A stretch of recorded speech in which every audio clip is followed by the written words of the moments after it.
And it was because, and this is only, I was only able to realize this in retrospect, which is why I'm sharing it, which is that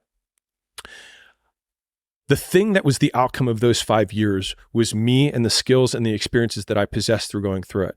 And so whatever the next mountain that you're trying to climb is, of course it's going to be higher, but it's going to require you to go through the smaller mountains to get to that point. So, because the more able you are, the more able you realize you can become. And you will get way bigger outcomes from the things that you had, like the path that led you here, than you think you can. And so that's why, since that moment where I lost everything, and then I was able to make more in the next 12 months, I realized that no work is wasted, because I am the output of the work, not the outcome.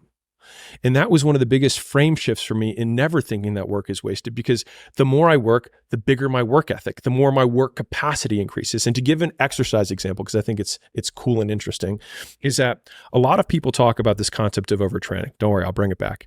All right, they talk about this concept of overtraining. I remember I had this a woman that Layla and I are friends with, very successful business owner, had a boy toy with her.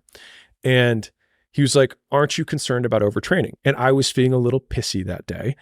And I said, "Bro, once you start looking like you work out, you can worry about overtraining." I was like, until that point, you don't need to worry about overtraining. I was being a little bit mean. But I think he did remember it, and he did change the way he trained, and he did gain muscle afterwards. So I felt okay about it. Now, the point of that little quip, right, was that what I explained to him is that your ability to recover from working out itself is trainable. So when you do more volume, your ability to withstand volume, your work capacity increases.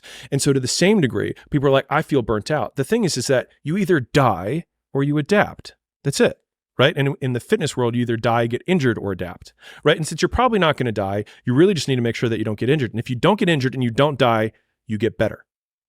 And so that mental process, in terms of how I see work, has been like the most self-fulfilling prophecy that I've had, because the more I work, the better I get at working, the more productive I am per unit of time.